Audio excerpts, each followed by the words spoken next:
Bonjour, bienvenue sur le Blog Utips. Aujourd'hui, je vais vous parler du mode plein écran sur Mac. Une nouvelle fois, c'est pas la première vidéo que je fais sur ce sujet, mais on va aller un petit peu plus loin aujourd'hui. On va voir comment on se sert des bureaux et surtout, je vais vous proposer de vivre une expérience avec ce mode plein écran. Essayez par exemple pendant 7 jours de n'utiliser que le mode plein écran sur votre Mac. C'est-à-dire que dès que vous ouvrez un logiciel, vous passez systématiquement en mode plein écran. Alors si vous n'avez pas fait si vous êtes sur une version récente d'OS 10, vous appuyez simplement sur le bouton vert et votre application comme ça passe en mode plein écran. Ensuite vous allez pouvoir changer de bureau comme ça en glissant vos doigts sur votre souris. D'accord. Voilà, donc le mouvement que je fais pour glisser, pour changer de bureau en fait, pour passer d'un bureau à l'autre, c'est celui-ci. Vous voyez, vous faites glisser vos deux doigts comme ça sur votre souris. Vous pouvez faire ça également avec le trackpad pour changer de bureau tout simplement. Alors je crois que c'est par là. Geste supplémentaire, voilà. Vous voyez là je peux passer d'un bureau à l'autre. Donc là je change de page à travers un logiciel, voilà. Moi je l'ai réglé avec 4 doigts chez moi, donc soit vous le réglez avec 3 ou 4 doigts. Et vous passez comme ça d'un bureau à l'autre. Ok. Donc si vous voulez utiliser que le mode plein écran, ben voilà, vous basculez toutes vos applications en mode plein écran. Donc je vais faire pareil ici avec Chrome, je vais faire pareil avec Safari. Donc vous voyez, je monte ma souris en haut comme ça, en tapotant 2 fois dessus. Alors si vous ne savez pas comment faire ça non plus, ou soit vous appuyez sur la touche F3, soit pour ouvrir vos bureaux en haut avec votre souris, il va falloir tapoter 2 fois. Je vais le trouver, il doit se retrouver ici. Voilà. Vous voyez, vous ne cliquez pas sur la souris, il ne faut pas entendre le clic, c'est juste 2 doigts, vous tapotez avec 2 doigts 2 fois. Vous avez toutes vos fenêtres qui s'ouvrent, je vais le faire comme ça, voilà, et vous montez votre souris en haut et vous avez tous vos bureaux qui vont apparaître. Alors à quoi ça sert ces bureaux? On va revenir sur le mode plein écran juste après, mais je vais vous montrer à quoi ça sert ces bureaux.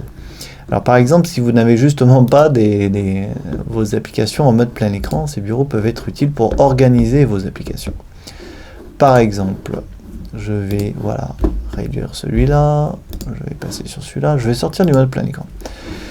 Et admettons que je veuille mettre en fait, vous voyez ce logiciel ebook avec Safari, je peux le faire glisser et le mettre dans le bureau que je veux en fait. Je vais le mettre dans celui-là, hop, ce qui fait que maintenant dans ce bureau-là, j'ai cette fenêtre-là et cette fenêtre-là. D'accord. D'ailleurs, je pourrais les mettre ensemble en appuyant sur le bouton vert comme ça, hop, comme ça. Et je change de bureau ainsi, comme ça. Vous voyez ce que je veux dire?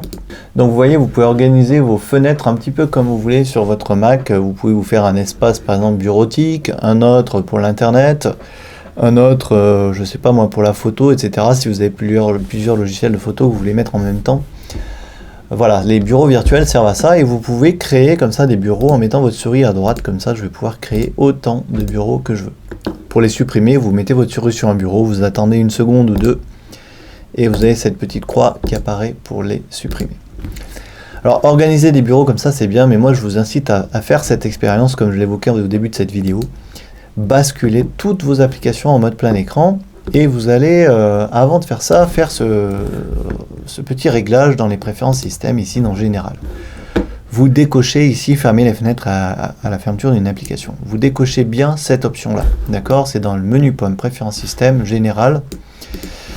Alors, qu'est-ce qui est intéressant si on décoche cette option? Je vais par exemple ouvrir Safari, comme ça, voilà. Safari, je vais le mettre en mode plein écran, qui va occuper tout l'écran, donc je clique sur le bouton vert.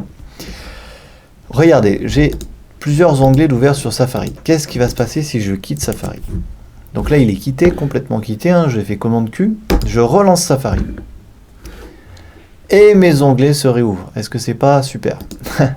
Voilà, j'ai mes onglets qui se réouvrent comme ils étaient quand je l'avais fermé. Donc c'est bien quand Safari plante, par exemple, vous le relancez et vous ne perdez pas tous les onglets que vous aviez d'ouvert.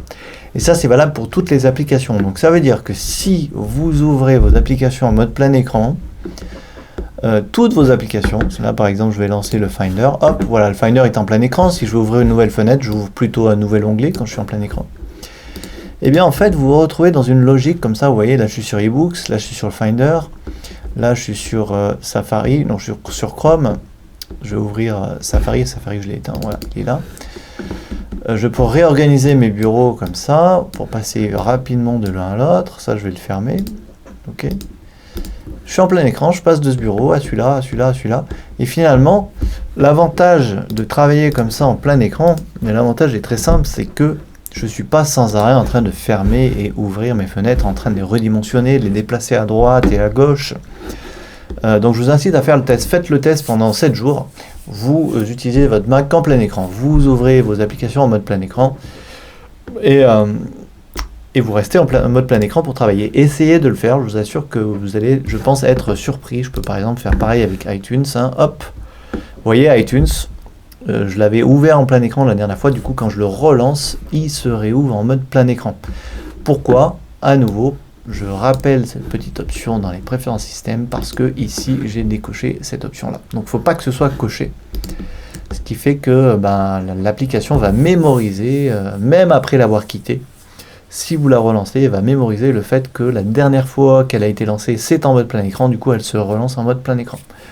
Et franchement, vous voyez, c'est vraiment génial parce que je passe d'une application à l'autre comme ça.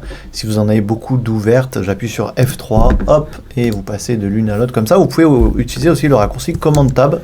Vous voyez, je passe d'une application comme ça en appuyant sur Command Tab, hop, hop, hop. Et c'est vraiment super pratique en fait. D'accord. Donc voilà, faites le test, le mode plein écran pendant 7 jours et dites-moi ce que vous en pensez, si ça vous a plu ou pas dans les commentaires. Merci d'avoir suivi cette vidéo, je vous dis à très bientôt sur Blog Tips.